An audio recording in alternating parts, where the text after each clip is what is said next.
They offered to surrender. It's reported to the top that we're making progress, moving forward. But in reality, everyone is standing still.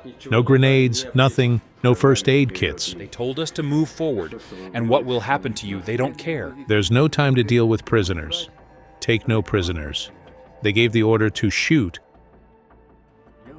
I don't understand their orders, their actions at all. I don't get it. Azov Brigade soldiers came close to enemy positions in the Crimea Forest, Luhansk region. 3 occupiers made the right decision and surrendered during the battle. Another Russian invader, who was captured near the settlement New York, Donetsk region, confessed to war crimes committed by Putin's army. What pushes the occupiers to the path of war with Ukrainians? Criminal orders? And what do they do to those who refuse to go on meat assaults? These POWs will tell about this and more right now. How did you get captured? In full, in color and detail. After passing the power lines, we were told before, after you pass the power line, turn a little to the right and look for a path and the dugouts. And sit and wait, dig in. They did not say who to wait for. And how long to wait? There were no dugouts? Nothing. They told us to take the path to the right, and we went that way. We found one dugout. One group stayed there. We went further. We kept going when we saw 200 lying there. There were 3 200s. There was a tree in front of us. Behind it was a destroyed dugout. They started shooting at us. We jumped into this dugout. A drone also appeared. We went to the dugout. All 4 of us hid. And then they started hitting us with drones. We dug in as deep as we could. The small piece at first, where the 4 of us were sitting, was smashed. Then we crawled to the other side. The 4th one wanted to get out and run away. But he got hit in the head right away. He was lying there alive, bleeding. We dug in. He was lying there and didn't understand anything. He was contused many times. He was not contused. He had a bullet in his head when Azov approached us.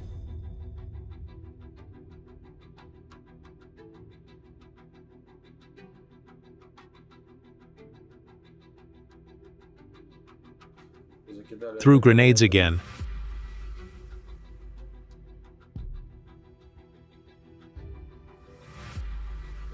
They offered to surrender. We were shell-shocked. We couldn't hear anything.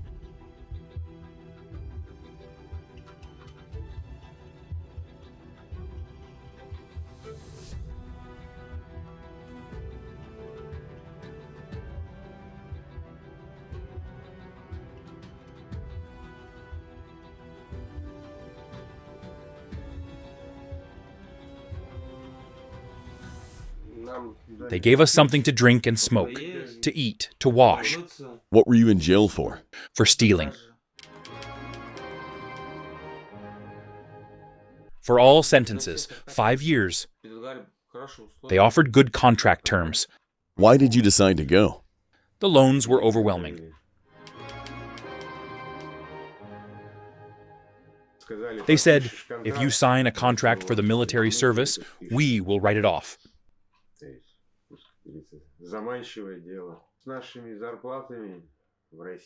It's a tempting deal. With our salaries in Russia, you'll be still... It's better to go die, get a lot of money, and they'll forget about you. I thought that maybe I could still do my military service somewhere, as before, with conscripts, and sit and teach young people. And here you see how interesting everything is.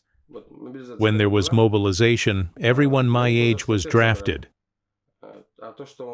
And the fact that we have 6 children together is the only reason why I was not mobilized. I said to my wife, if you're going to bash my head, my wife used to blow my head out.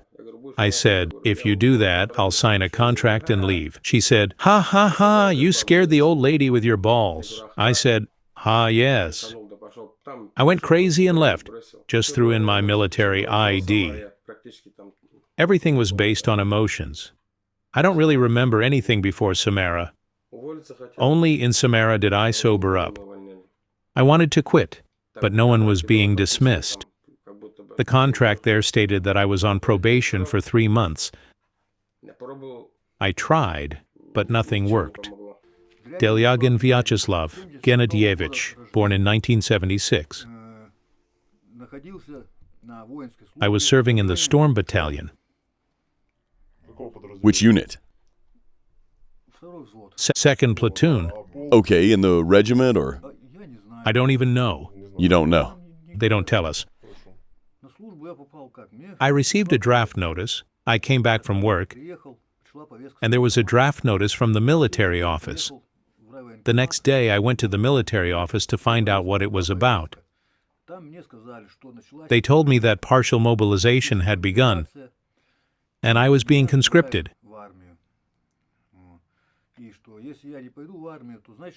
If I didn't go, they said criminal charges would be filed, meaning prison. Since I have a wife, children, and a granddaughter who was just born, where was I supposed to go? I had to go. When we arrived in the Donetsk region, they told us we had been sold. How did you end up in Storm? I don't know. They just sent us right away and said, "You'll be assault troops now."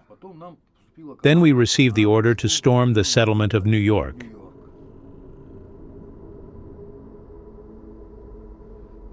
The assault had been ongoing for some time. There was no one left to send, and they sent the last 6 of us. When we arrived at the positions, we advanced and only later saw our own equipment, much of it destroyed, with many of our men dead. We already knew that more than 50 men were missing from our unit.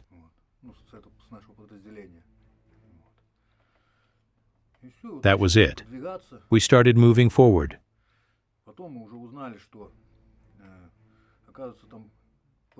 Then we learned that more than half of the settlement had been retaken by the Azov brigade, so it wasn't clear why we were sent there at all.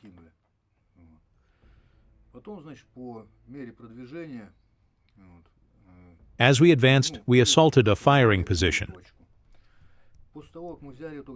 After we took it, 3 soldiers were captured. Ukrainian soldiers.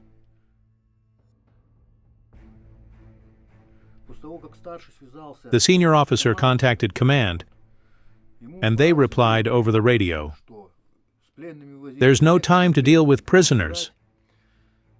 Don't take them." They gave the order to shoot them, which the group carried out.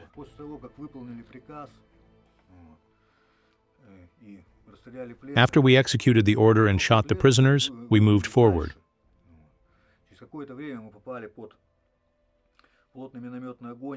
After some time, we came under heavy mortar fire and an attack from FPV drones. Our entire group was wiped out. I was the only one left.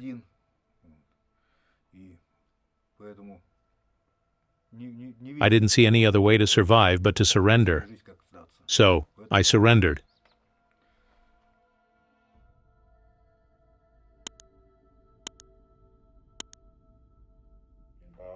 Had you heard orders over the radio before, not to take prisoners and to shoot them? Yes. I heard that in New York. And it was in Persotravnevka, too. I heard it over the radio. I was lying in a basement, contused. We had been sent as mules to deliver food and ammunition to the front lines. I personally heard the orders. We captured 3. Eliminate them. We captured 3. Eliminate them. They do the same with their own. If a group doesn't want to advance, they are given a red card. Then another group comes in, and if they don't move forward, they are eliminated on the spot. Has that happened? Yes. Do you think that's right? None of this is right. Absolutely not. Imagine if that happened to you. I don't think you'd be happy about it. Who would be happy about that? Why do you think the command gave that order? I don't understand their orders or actions at all. Not at all. This assaults, they say there are no meat grinder assaults, but in this time, our unit's personnel have been replaced 3 times because they just keep dying. They send them in the same way, down the same road, on the vehicles, and everything gets destroyed, including the vehicles. The troops don't even have time to disembark. Everything gets burned, but they keep sending more and more. Well, did your expectations come true? You signed the contract. What did you expect and how did it turn out? They said one thing on TV. In reality, everything is different. What did they say on TV? What's the point? That everything is fine, everything is going well, everyone is moving forward. And as a result, nothing is moving forward. Out of 110 people, 30 survived. They were just sent for fodder. There is no support, nothing. No mortars, as they promised. We will work. There was none of this. There are no drones, nothing. There are no UAVs either. They didn't give us any grenades, nothing, no first aid kits. We only had 3 magazines and a rifle. There was nothing else. The guys won't let me lie. We were walking like this. We were walking... we didn't even know that they were there. Later, when we were leaving, it was 30 or 40 meters away. That's how they explained it. Go and find the dugouts. Maybe they were just leading us stupidly to our deaths to find out where you were. We met with the guys. I said, "Do you remember when we were told that we were an assault squad, the elite? Now I would say that it's useless. I would have broken something and gone home if we knew where we were going." You see, everyone thought, let's do our service. We went to the training ground, shot, crawled, ran, dug. And that was the whole service. And then it turned out that everything was not so simple. The attitude of the officers and the command towards you? It's careless. They don't count us in as people. What will happen to you? Where are you? How are you? They don't care about that. The main thing is to say, go forward. They don't care what happens to you. I heard on the radio, commander of the 9th Brigade, some colonel, I don't remember his name, give an interview to that scumbag Solovyov.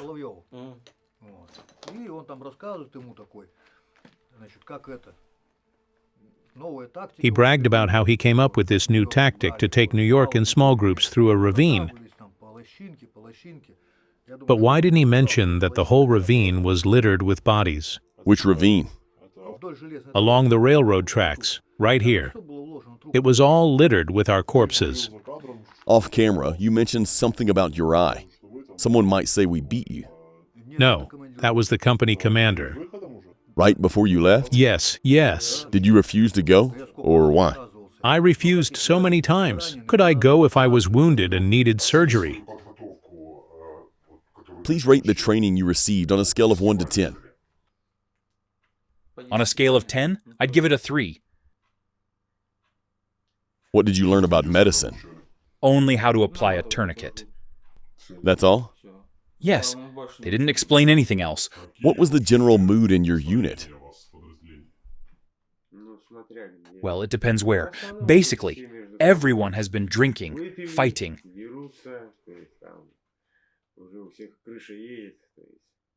Everyone is going crazy, so I can't say which ones. I was there. They drink and drink, then start fighting with each other. Idiocy. I'll be honest. Guys, don't even think about coming here. Everything they tell you is a lie. They say a lot of things on TV too. Take even our direction. They talk about all the directions, Kharkiv, all of them. But there hasn't been a single report about our direction for 6 months. The commanders say one thing. That is, they report to the top that we are making progress, moving forward. But in reality, everyone is standing still. All my friends who were with me were gone in 2 days. They didn't even reach their positions. Just 60 people are lying there, and no one was pulled out. There is no one to pull out. Is it frightening to be a prisoner? Is it worth fighting and dying for someone else's ambitions? Absolutely not worth it. Especially when you don't even understand what those ambitions are. Who are we liberating? No one here wants to be liberated. This war is completely unclear to me. I don't understand our leadership. Why did any of this start? For what? Who lacked land or money?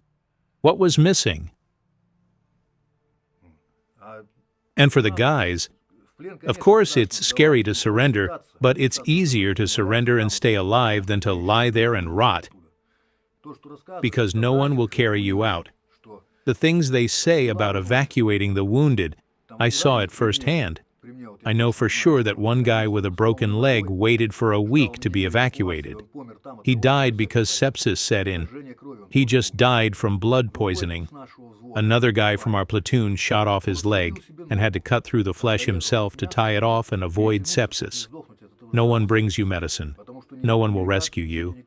But they did eventually carry out the second guy. Do you regret serving and enlisting? About enlisting? I didn't even want to enlist. That's the point. Do you regret signing up? Of course. I had no choice. I was living peacefully, working a good job. I had everything I needed at home. Now I don't have that job anymore, and everything at home is a mess. Why did I need this? I'm tired of all this, as they say. I wish it would be over soon. I can't take it anymore, especially after seeing it all from the inside. We need to end it. It's just too much.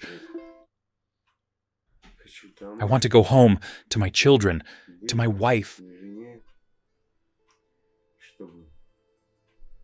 to forget it like a bad dream. The fact that the war is going on like this is incomprehensible. And what is the purpose of it? I don't agree with this. If you're not a complete fool, it's better not to. Everything is different here. Not like we see on TV, that everything is fine and we are doing well. You don't need to get involved here. If you were interested in today's episode and would like me to continue doing episodes like this next, then let me know by hitting the like button and leaving a comment. You can support the author by the details in the description. Thank you.